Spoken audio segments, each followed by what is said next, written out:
සච්චං භනේන කුඤ්ජෙය්‍ය දජ්ජාපස්මින් පියාචිතේ ඒතේහි තීහිඨානේහි ගච්ඡේ දේවාන සන්තිකේති.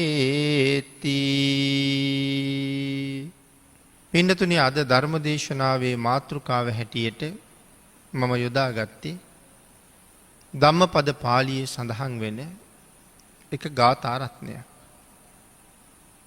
මේ ගාථා රත්නය අපේ බුදුරජාණන් වහන්සේ දේශනා කොට වදාළි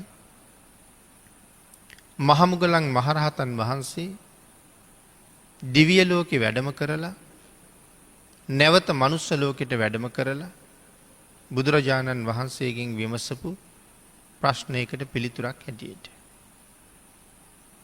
මුගලන් මහරහතන් වහන්සේ නිතර නිතර දිව්‍ය ලෝකෙට වැඩම කරලා දෙවිවරුත් එක්ක කරුණු කාරණා සාකච්ඡා කරනවා. ඒ දෙව් පිරිස දිව්‍ය ලෝකෙට පැමිණීම සඳහා මනුස්ස ලෝකේ ඉන්න කාලේ කරපු පින්කම් මොනවද කියලා.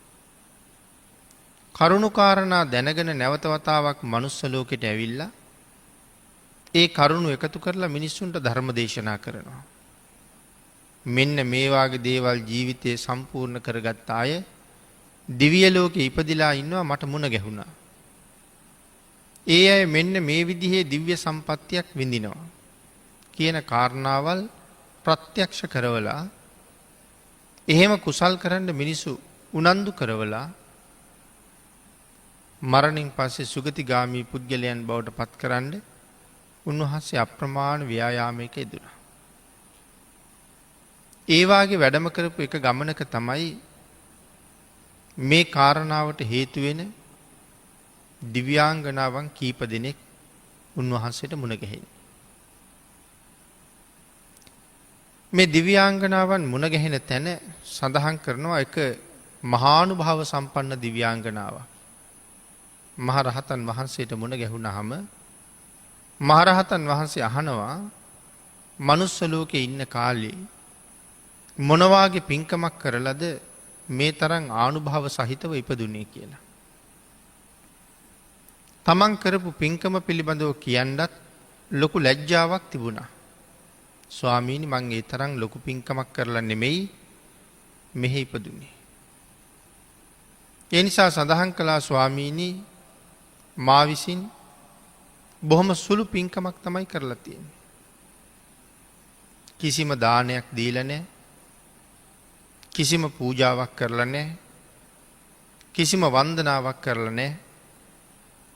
නමුත් මම මනුස්ස ලෝකේ ජීවත් වෙන කාලේ සත්‍ය වචනේම භාවිතා කළා.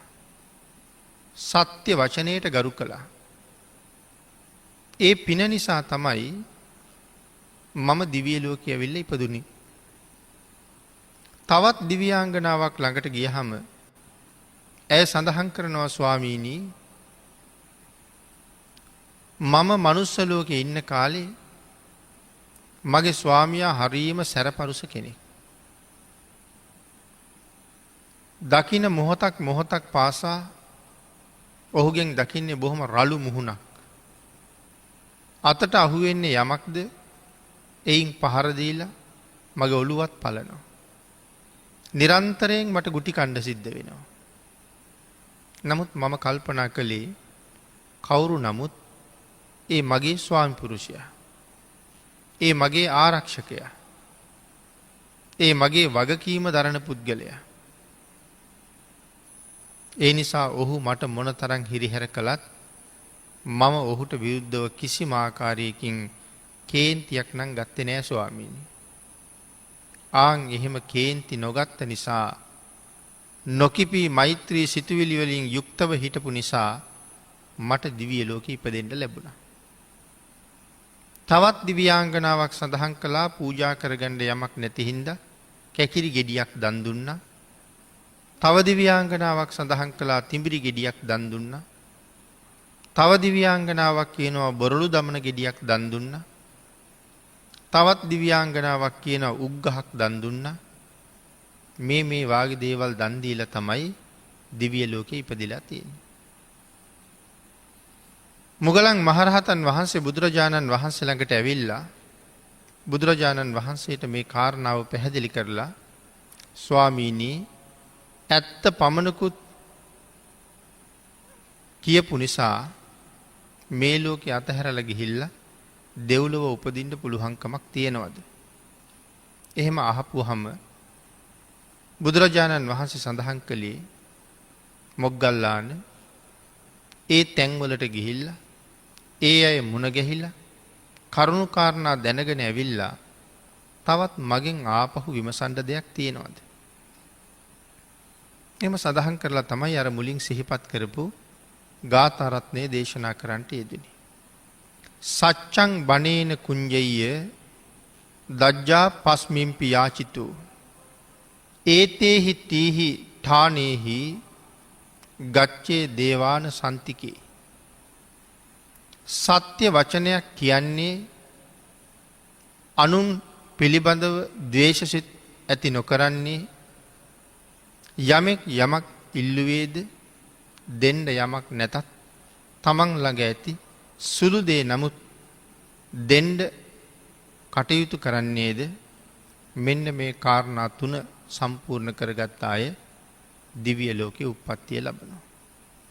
සත්‍ය වචනයම කතා කරනවා, කේන්ති ගන්නේ නැතුව මෛත්‍රී සිතවිලි වලින්ම ඉන්නවා, දෙන්න දෙයක් නැතත් ඇති ස්වල්ප දේ නමුත් දීලා තියෙනවා.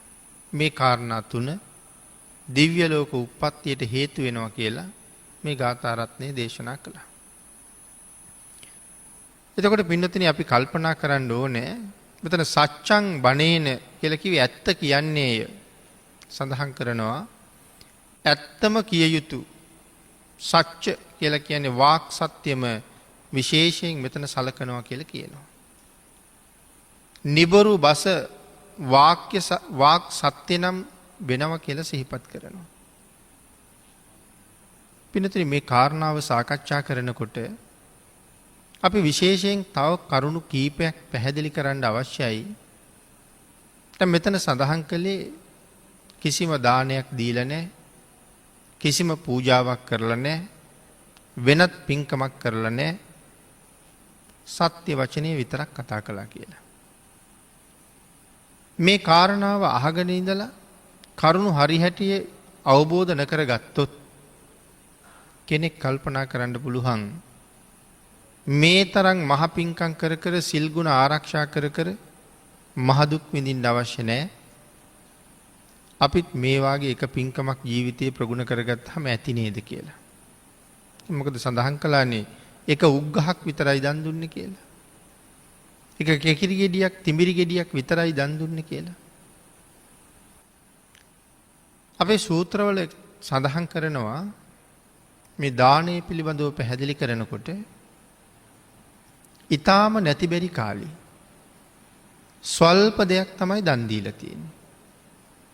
හැබැයි අල්පයක් ඇති කල්හි දුන්න දාණය දහසින් ගුණ කරලයි බලන්නේ කියලා සඳහන් කරනවා. දෙන්න දෙයක් නැහැ, බොහොම ටිකක් තමයි දෙන්න පුළුවන්.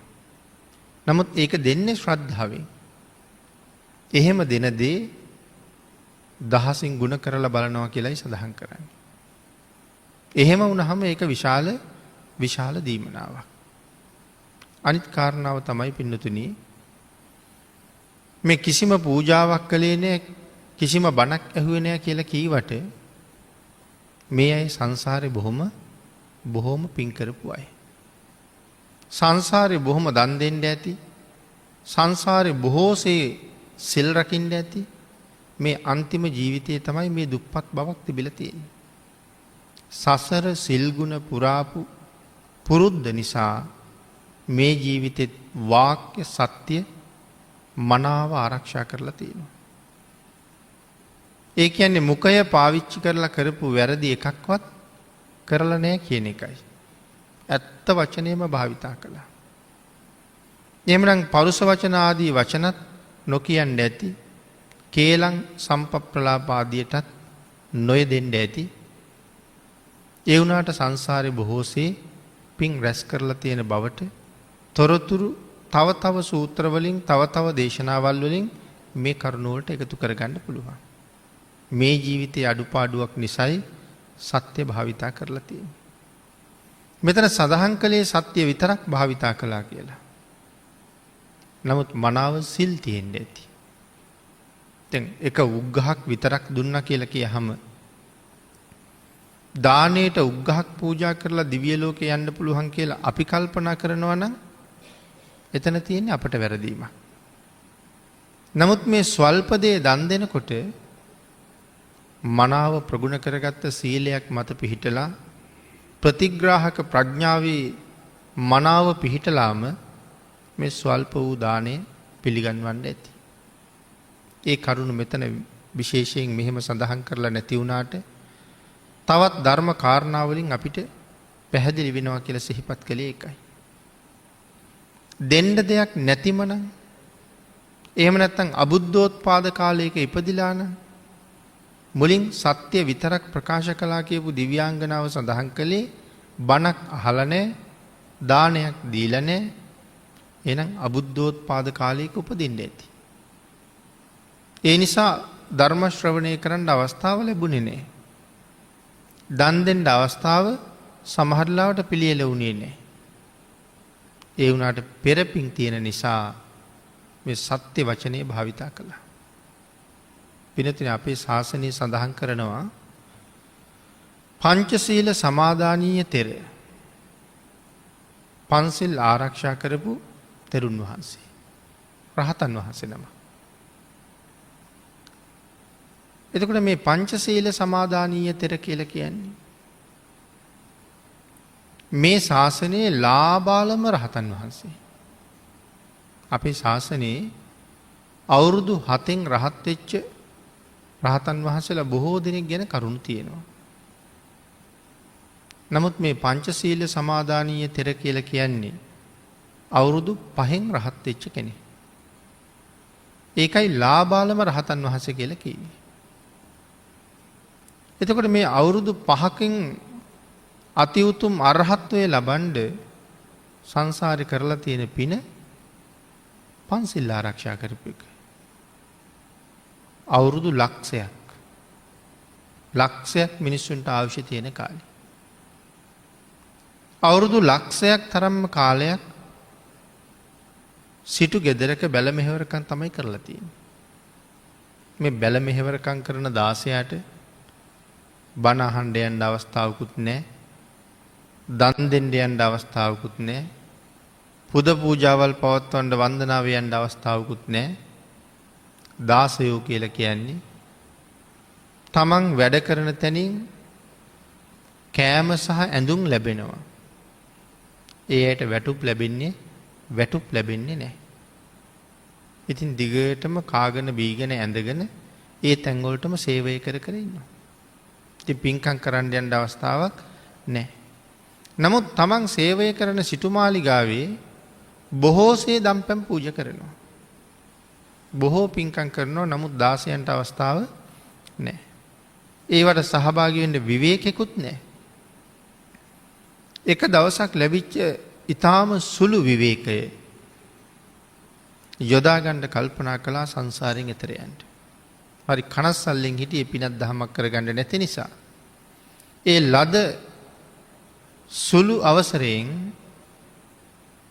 අග්‍ර ශ්‍රාවකයන් වහන්සේ නමක් මුණ ගැහිලා උන්වහන්සේට වන්දනා කරලා තමන්ගේ දුප්පත්කමත් දාස භාවයත් නිසා මහ පිංකම් කරන්න අවස්ථාව නොලැබෙන බවත් කියලා නමුත් භයානක කටුක සංසාරයෙන් එතර යා යුතු බවත් සිහිපත් කරලා ස්වාමීනි මම කොයි වාගේ පින්කමක් කරන්නද කියලා අහපුවහම අග්‍ර ශ්‍රාවකයන් වහන්සේ මේ 16ව පංචශීලයේ පිහිටෙව්වා. මේ සීලය ආරක්ෂා කරන්න සල්ලි මිල මුදල් උවමනත් නැහැ. මේ සීලය ආරක්ෂා කරන්න 아무තු වෙනම විවේකයක් ඕනෙත් නැහැ. මේ සමාදන් වෙච්ච සීලය දිවි හිමියෙන් ආරක්ෂා කරන්න. අවුරුදු ලක්ෂයක් විතර මේ උතුම් පංචශීලයේ එක දිගටම ආරක්ෂා කළා. ඒ පිනෙන් දිව්‍ය ලෝකේ ඉපදුනා. අපේ බුදුරජාණන් වහන්සේ පහළ වුණාට පස්සේ නැවත මනුස්ස ලෝකේ ඉපදුනා.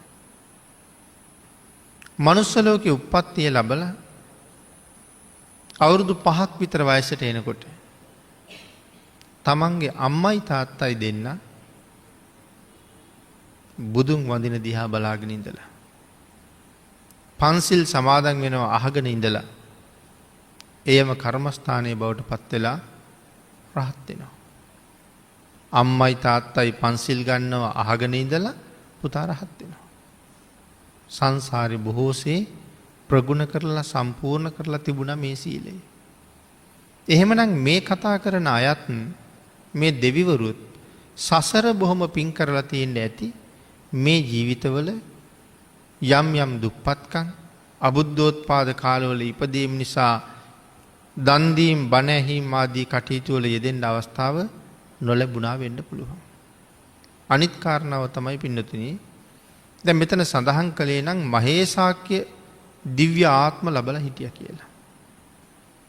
මේ දෙවියන්ගේ තේජාන්විත ආත්ම පිළිබඳව විවිධ වශයෙන් අපි කතා කරන්න ඕනේ. චාතුම් මහා රාජික පිරිස මොන තරම්නම් තේජාන්විතද? චාතුම් මහා රාජික පිරිසට හිතා ගන්න බැරි තරම් සක්‍ර දේවේන්ද්‍රයන් වහන්සේගේ තේජස.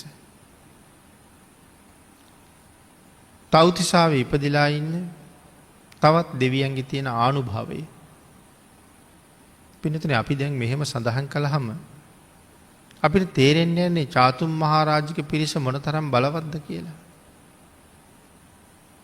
අපේ පිටකේ කරුණු දක්වනකොට වෛශ්‍රවණ දිව්‍ය රාජයාගේ අමාත්‍ය මණ්ඩලයේ ඇමතිවරු 28 දෙනෙක් පිළිබඳව කරුණු සඳහන් කරනවා.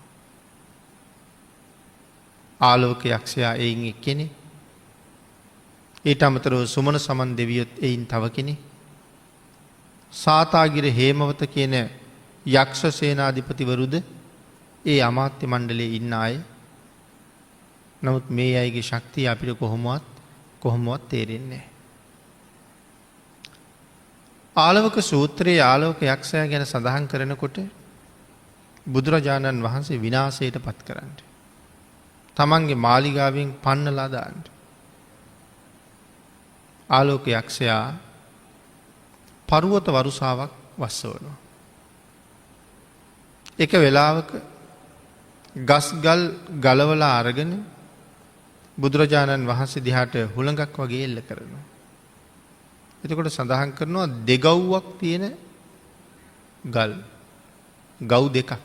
සාමාන්‍යයෙන් අපි ගව්වක් කියන්නේ 74ක් විතර. එතකොට දෙගව්වක් කියලා කියම 78ක් විතර. 78ක් විතර දිග පළල ගල. එතකොට මේක මහ පොළොව යටට කොයි තරම් තියෙන්නේ නැද්ද? ඒ වාගේ මහ පර්වතයක් ගලවලා කුඩු කරනවා. එතකොට දෙගව් තුන් ගව් තියෙන පර්වත කියලා කියන්නේ. ගලවලා පළලා බුදුරජාණන් වහන්සේට එල්ල කරන්න මොන තරම් ශක්තියක් තියෙන්නේ නැද්ද? වෛශ්‍රවණ දිව්‍ය රාජයාගේ යටතේ ඉන්න අය මෙහෙම ශක්තිමත් වෙනකොට වෛශ්‍රවණ දිව්‍ය රාජයාට කොහොම ශක්තියක්ද?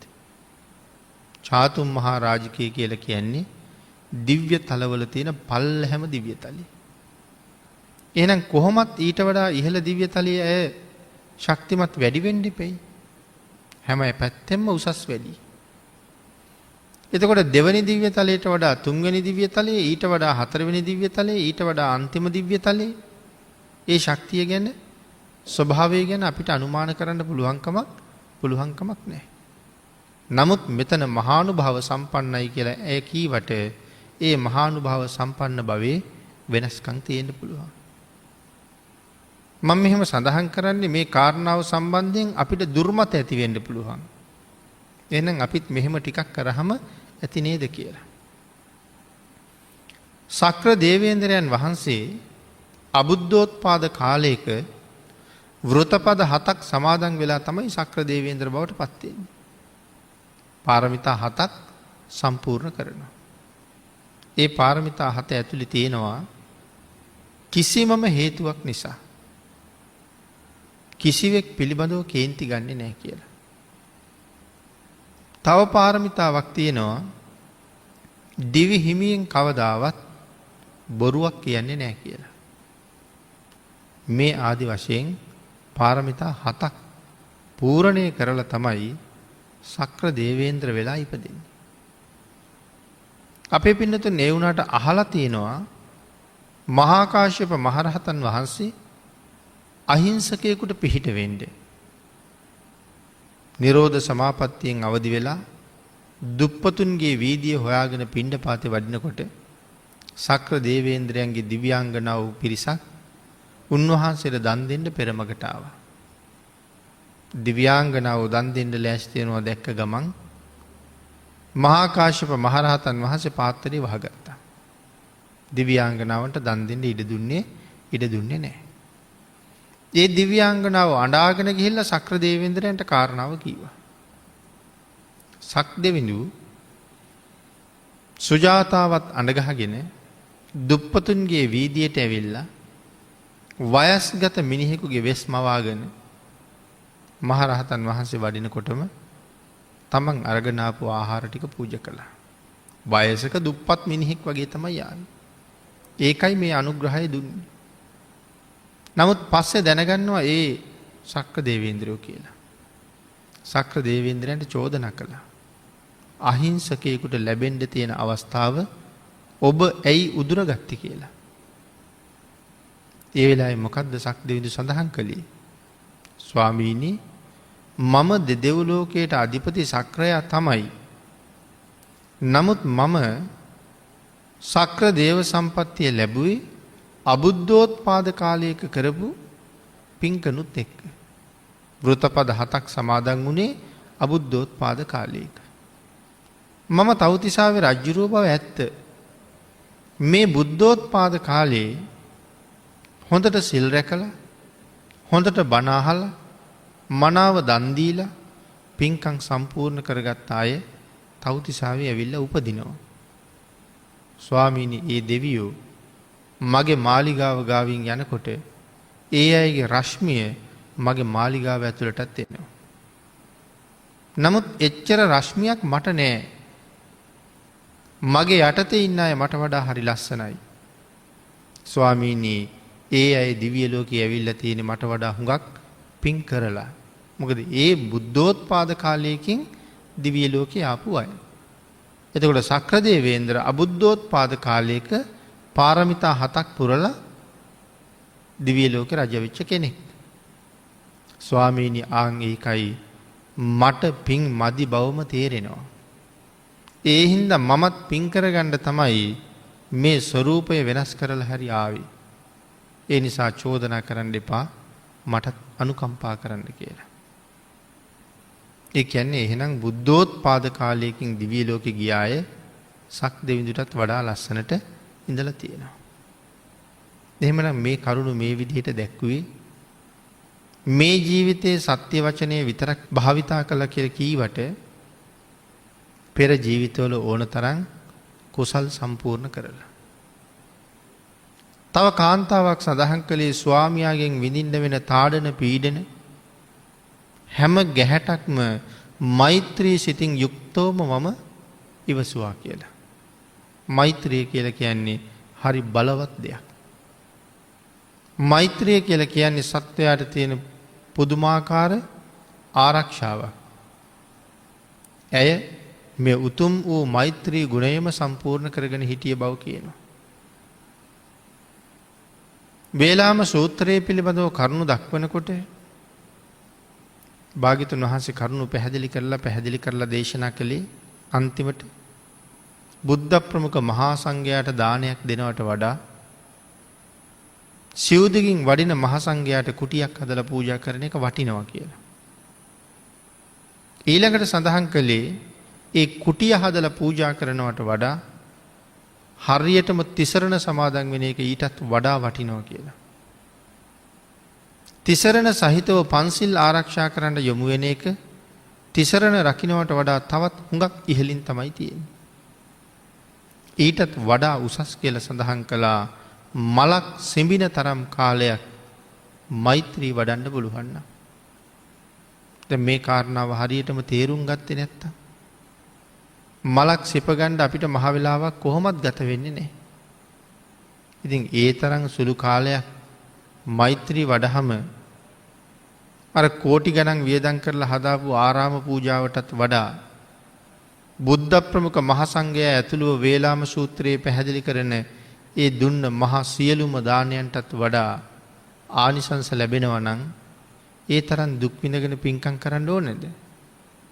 මලක් සිඹින තරම් කෙටි කාලයක් මෛත්‍රී කරාම මේ ඔක්කොටම වඩා ආනිසංසයි. එහෙම හිතුවොත් ඒක කවදාවත් හරියන්නේ නැහැ.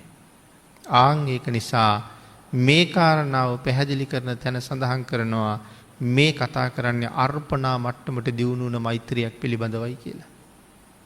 අර්පණා මට්ටමට දියුණු වුණා කියලා කියන්නේ ධ්‍යාන මට්ටමට හරීම කිට්ටුයි. ඒ තරම් මෛත්‍රිය දැන් දියුණු වෙලා වැඩිලා තියෙන්නේ. ධ්‍යානය ළඟ හැසිරෙනවා කියන අර්ථයයි අර්පණා කියලා කියන්නේ. ඒ තරමට ප්‍රගුණ වෙච්ච මෛත්‍රියක්. එතකොට මේ කාන්තාවත් සඳහන් කරනවා ස්වාමියා ගැන මම කිසිසේත්ම කේන්ති අරගත්තේ නැහැ. අපේ බුදුරජාණන් වහන්සේ මේ කරුණු පැහැදිලි කරන තවත් සූත්‍ර ගොඩක් තියෙනවා. සමහර සූත්‍රවල සඳහන් කරන්නේ Tamanට කවුරු මොනවා කළත් ඔවුන් පිළිබඳව ද්වේෂසිතක් උපදවන්න එපා කියලා. ඒක කවදා හරි දවසක පාඩු වෙන්නේ අනික් පුද්ගලයාටද? නෑ, ඒකේ පාඩුව තියෙන්නේ ද්වේෂයෙන් සිත කිලිටු කරගත්ත ඒ පුද්ගලයාටමයි. එහෙමනම් මේ කාන්තාව සංසාරේ බොහොම මෛත්‍රී ගුණ දියුණු කරලා හිටපු කෙනෙක් වෙන්න ඇති. මේ තාඩන පීඩන මේ විදියට ඉවසගෙන නමුත් තමන්ගේ ස්වාමියාට මෛත්‍රී කරන්න පුළුවන් ශක්තියක් ලබන්න ඇති. තව සමහර අය කිව්වේ කැකිරි දන් දුන්නා. තව අය කිව්වේ තිඹිරි දන් දුන්නා. තව කෙනෙක් කිව්වේ බොරළු දමන ගෙඩියක් දන් දුන්නා. තව කෙනෙක් කිව්වේ උග්ගහක් දන් දුන්නා. බොහොම සුළු දේවල්. නමුත් අපි කතා කළා සංසාරේ හුඟක් ප්‍රගුණ කරලා තියෙන්න ඇති ගුණ ධර්ම කියලා. ඒකට උදාහරණයක් අපි කිව්වොත් ජාත්‍යන්තර ක්‍රීඩා පිටියකට යන ක්‍රීඩිකාවක් එහෙම නැත්නම් ක්‍රීඩකයෙක් තවත් නොයෙක් ජාත්‍යන්තර රටවල් වලින් ආපු ක්‍රීඩක ක්‍රීඩිකාවොත් එක්ක තරඟ වලට අවතීර්ණ වෙලා ඒගොල්ලෝ කරන වැඩේ අපිට ගිහිල්ලා කරන්න පුළුවන්ද? අපිට ඒක කොහොමවත් කරන්න බෑ. අපිට කරන්න බැරි නමුත් ඒ අයට කරන්න පුළුවන් වෙන්න හේතුව තමයි දීර්ඝ කාලයක් තිස්සේ ඒ වෙනුවෙන් පුහුණු වෙලා ඒ කට්ටිය ඒ සම්බන්ධයෙන් විශාල අත්දැකීම් සමුදායක් අරගෙනයි තියෙන්නේ. ඒ අත්දැකීම් එකක්වත් අපට නැහැ. ඒ හින්දා ඒ ක්‍රීඩා පිටියට ගිහිල්ලා ඒ වැඩේ අපිට කරන්නත් බෑ. නමුත් මේ ජීවිතවල ඊටාම දුප්පත් වෙලා ඉපදිලා හිටියට මේ අය සංසාරේ දන් දෙන්න මෛත්‍රී වඩන්න හොඳට ප්‍රගුණ කරලා ඉඳලා තියෙනවා. සිත කය වචනය කියන තුන්දොර මනාව සංවර කරගෙන කටයුතු කරන්න ඇති මේ ජීවිතෙත් වාක් සත්‍යම සම්පූර්ණ කරගන්න. ඊළඟට පින්නතුනි සඳහන් කළා මේ වාක් සත්‍ය හරි ප්‍රබලයි කියලා. ලෝකයේ තියෙන උතුම්ම රසය සත්‍ය රසයයි. ආලවක සූත්‍රයේ සඳහන් කළේ එහෙමයි. ලෝකයේ තියෙන උතුම්ම රසය සත්‍ය රසයයි. එහෙමනම් එතන සඳහන් කරන වාක් සත්‍ය පිළිබඳව කෙනෙකුට පුළුවන් නම් සත්‍ය වචනයම භාවිතා කරන්න එය පාවිච්චි කරලා සත්‍යක්‍රියාවක් පවා කරන්න පුළුවන්කම තියෙනවා. ඒ ගැන අදහස් දක්වන්නේ ජාතක පාළියේ තියෙන වට්ටක ජාතකයෙන්. අපේ මහා බෝසතාණන් වහන්සේ වටුවෙක් හැටියට ඉපදුනා. ඉපදිලා දවස් කීපයයි. දැන් මේ වටුව ජීවත් වෙන ප්‍රදේශයේ ලැබුගින්නක් ඇති වෙලා. වනාන්තරයේ දවාගෙන සත්තුන්ගේ ජීවිතත් පුලුස්සගෙන ලැබුගින්න වේගෙන් පැතිරෙනවා. වෙන කරන්න දෙයක් නැහැ. වටුපැටියගේ අම්මයි තාත්තයි වටුපැටියක් කූඩුවේම දාලා ජීවිතේ හොයාගෙන යන්න ගියා. අන්තිමට වටුපැටිය සත්‍යක්‍රියාවක් කළා. මේ සත්‍යක්‍රියාවක හැම වෙලාවෙම තමන්ගේ ගුණයක් තියෙන්නම ඕනේ. තමන්ගේ ගුණයක් කියලා කියහම තුනුරුවන් සිහිපත් කරලා බුදුරජාණන් වහන්සේ සත්‍යයි. ඉතින් භාග්‍යතුන් වහන්සේ සත්‍යයි කියලා අදහස් කරාම දස පාරමිතා පිරූ බවත් සත්‍යයි. ෂඩ්වර්ණ රශ්මි මාලාවත් සත්‍යයි. මහා පුරුෂ ලක්ෂණත් සත්‍යයි. මේ ඔක්කොම අන්තර්ගතයිනේ බුදුරජාණන් වහන්සේ සත්‍යයි කියලා කියහම. ධර්ම රත්නයත් සත්‍යයි. ආර්ය මහා සංඝ රත්නයත් සත්‍යයි. ඒ වගේම මමත් අහවල් කාරණාව මෙච්චර කාලයක් හරියටම සම්පූර්ණ කරපු බව සත්‍යයි. ඒ සත්‍යානුභව බලයෙන් මේ විදිහට මට යහපතක් වෙන්න ඕන කියලා ප්‍රාර්ථනා කළොත් ඒ සත්‍යක්‍රියාව මුදුන්පත් වෙනවා කියලා සඳහන් කරනවා. එහෙනම් වටුපැටියක් කොහොමද සත්‍යක්‍රියා කළේ? ලැබුගින්න පැතිරීගෙන එනවා. මගේ අම්මයි තාත්තයි මම දාලා ගියපු බව සත්‍යයි. මට පියාපත් දෙකක් තියෙනවා. නමුත් ඒ පියාපත් වලින් තවම ඉගිලෙන්න බැරි බව සත්‍යයි. මට පාද දෙකක් තියෙනවා. නමුත් ඒ පාද දෙකෙන් තවම ඇවිද ගන්න බැරි බව සත්‍යයි. මෙහෙම සත්‍යක්‍රියා කරලා අන්තිමට කියනවා එම්බා මහගින්න නැවතියන් කියලා. සඳහන් කරන්නේ හුළුවත්තක් වතුරේ ඔබහම කොහොම නිමෙනවද? මේ පැතිරිලා එන මහ ලැබුගින්න එතනම එහෙම්මම නිමිලා ගියා කියලා. මේ වටුපැටියගේ සත්‍යක්‍රියාව. එහෙනම් තමන් ගාව තියෙන සත්‍යයක් පාවිච්චි කරන්න ඕනේ. ඊට අමතරව මේ වාක් සත්‍ය පිළිබඳව තවත් කරුණු බොහෝමයක් අපේ සූත්‍රවල සහ ධර්මයේ තැන් තැන්වල සඳහන් කරලා තියෙනවා. මත්ස්‍ය ජාතකය ඒත් සත්‍යක්‍රියාවක් ගැනයි කියන්නේ. අපේ මහ බෝසතාණන් වහන්සේ විශාල මත්ස්‍යයෙක් වෙලා ඉපදිලා. සඳහන් කරනවා එදත් ඉපදුනේ මෙදත් ජේතවනාරාම පොකුණ පිහිටලා තියෙන තැනම එදත් විශාල පොකුණක් තිබුණා. ඒ පොකුණේ මාළුවෙක් හැටියට තමයි ඉපදුනේ. ග්‍රීෂ්ම කාලයක් ඇවිල්ලා ප්‍රදේශයේ වැව් ඇලදොල ගංගා ඔක්කොම හිඳිලා ගියා. නමුත් ජලය ආශ්‍රය කරගෙන ජීවත් වෙන මාළුවන්ට වාගේ අයට අනාරක්ෂිත බවක් ඇති වුණා. දවසින් දවස වතුර ටික වේලුණා. මේ මත්ස්‍යෝ මඩ හාරගෙන මඩ යටට ගිහිල්ලා ජීවත් වුණා. ඒ වුණාට උකුස්සෝ කපුටු වාගේ අය දන්නවා මේ මඩ ගොඩේ මාළු ඉන්නවා කියලා. ඒගොල්ලෝ මඩ දිගේ ඇවිදගෙන ඇවිල්ලා මෙතන සත්තු ඉන්නවා කියලා හිතෙනකොට එතන හාරලා පන පිටින්ම හොටෙන් කොටලා ඇදලා එළියට අරගෙන දඟලක් දීම කාලා ඉවර කරනවා. මේක දැක්ක මහබෝසතාණන් වහන්සේ. උන්වහන්සේත් මාළුවෙක්. ආන් එදා කල්පනා කළා මගේ සහෝදර වර්ගයාගේ දුක නැති කරන්න ඕනේ. ප්‍රදේශයට වරුසාව ලැබෙන්න ඕනේ කියලා. ඉතින් වලාහක දෙවියන්ට කතා කළේ එම්බා පජ්ජුන්න දෙවියනි. වහ වරුසාව ලබලා දෙන්න කියලා. මොකක්ද ඒකට කරපු සත්‍යක්‍රියාව? මත්ස්‍ය ජාතියේ ඉපදිලා දැන් මෙච්චර කාලයක් මාළුවෙක් වෙලා ඉපදිලා හිටියට එදා ඉඳලා අද වෙනකම්ම කිසිම සතෙකුගේ ජීවිතයේ තොර නොකළ බව සත්‍යයි. මගේ ආහාරය පිළිබඳව කිසිම සතෙක් මං අනුභව නොකළ බව සත්‍යයි. ආන්ගේ බලයේ සත්‍යයක් නම් වහ වරුසාව ලැබෙන්න ඕනේ.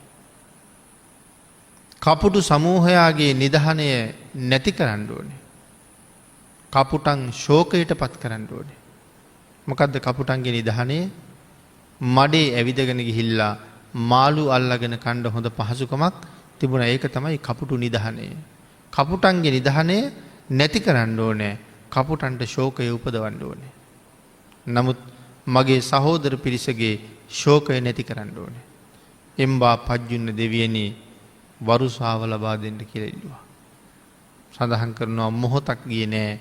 සිව්දිගින් මහ වලාකුළු එකතු වෙලා ධාරානිපාත වරුසාවකින් මුළු සැවැත් නුවර අවට ප්‍රදේශයේම තෙමුවා කියලා. එතකොට මොකක් නිසාද මේ ශක්තිය හොයාගත්තේ? සත්‍ය නිසා. ඇත්ත කතා කරපු නිසා. දීපායන චරිතය, අධිමුක්ත සාමණේර චරිතය, හාරිත තාපස චරිතය මේ ආදි වශයෙන් සත්‍ය වචනේ බලය පෙන්වන ජාතක කතා රාශියක් අපේ ජාතක පාළියේ තියෙනවා. මේ ඇත්ත කතා කරනවා කියන එක එච්චරම වටිනවා මෙලවත් මිනිස්සු අතර බොහොම ප්‍රශංසාවෙන් කතා කරන පුද්ගලයෙක් බවට පත් වෙලා කීර්තිය වැඩි වෙලා පැතිරිලා ගිහිල්ලා මරණයට පත් වුණාම සුගතිගාමී ජීවිතයක් ලබන්න තරම් ඒ කුසලය හරි බලවත්. එතකොට මේ ඉන්ද්‍රියන් අපි සියලු දෙනාටම හම්බුනේ සංසාරේ හුඟක් පින් කරපු නිසා. සමහර අයට කට තිබුණට කතා කරන්න බෑ. සමහර අයට කට තියෙනවා කතා කරන්නත් පුළුවන්. හැබැයි බුදුරජාණන් වහන්සේ මුලින්ම පෙන්නලා තියෙනවා අපිට කටින් කරන වැරදි 4ක් තියෙනවා කියලා. බොරු කියනවා, කේලම් කියනවා, පරුස වචන කියනවා, හිස් වචන කියනවා. එතකොට මේ 4ම අකුසල්. නමුත් මට කතා කරන්න පුළුවන් කටක් දිවක් ලැබුණේ පෙර කරපු පුණ්‍ය මහිමයක් නිසා. පින් කරලා ලබාගත්ත මේ ඉන්ද්‍රිය ආපහු පව් කරන්නද තියෙන්නේ? එහෙනම් බොරුවක් කියවෙන්න යන මොහොතක් ගානේ හිතන්න ඕනේ. පෙර කරපු කුසල් වියදම් කරලා ලබාගත්ත මුඛය සතර පායට යන්න නොවෙන්න ඕනේ. ඒ නිසා ඇත්ත පාවිච්චි කරන්න ඕනේ. වාක් සත්‍ය හරි ප්‍රබලයි කියලා සඳහන් කළේ ඒකයි. එහෙනම් ධර්ම දේශනාව නිමා කරන්නත් අපිට කාලය ඇවිල්ලා තියෙන නිසා අපි නැවත සාරාංශයක් කතා කළොත් එක දිව්‍යාංගනාවක් සඳහන් කළේ මනුස්ස ලෝකේ ඉන්න කාලේ සත්‍ය වචනේ පමණක් භාවිතා කරපු නිසා මම දිව්‍ය ලෝකෙට ආවා. ස්වාමියා සම්බන්ධයෙන් කේන්ති නොගත්ත නිසා මට දිව්‍ය ලෝකෙ එන්න පාර හැදුනා. කැකිරි දීලා, තිඹුරි දීලා, බොරළු දමන ගෙඩි දීලා, උග්ගස් දීලා දිව්‍ය ලෝකේ ආපු අය ගැන කරුණ දක්වනවා. නමුත් ධර්ම කාරණාව මෙහෙම පෙන්නලා තියෙනවා. අපි දැනගන්න ඕනේ මේ අය මේ ජීවිතේ මේ විදිහට දුප්පත් වෙලා හිටියත් පෙර ජීවිතවල අනන්ත සිල් රැකලා බොහෝසේ දන් දීලා ලබාගත් ශක්තියයි මේ තියෙන්නේ කියලා. ඒ නිසා අපිත් ඇත්ත විතරක් කතා කරලා බොහොම ස්වල්ප දෙයක් විතරක් දානයකට දීලා සුගතියක් සහ නිවනක් බලාපොරොත්තු වෙනවා නම් ඒක අපටම වැරදිච්ච තැනක්. පෙර පින් මදි වගේ කියන කාරණාව හොඳටම තේරෙනවා. ආන් ඒ නිසා වහවහ බොහෝ කුසල් රැස් කරගෙන සත්‍ය වචනේ නිතර භාවිතා කර කේන්තිය ජීවිතෙන් ඈතටම පන්නලා දාලා කටයුතු කරමින් සංසාරයෙන් එතර යන්න මේ පින්නතුන්ට මේ ධර්මාවවාදයේ ආශිර්වාදයක් පාරමිතාවක් වේවා කියලා ප්‍රාර්ථනා කරනවා.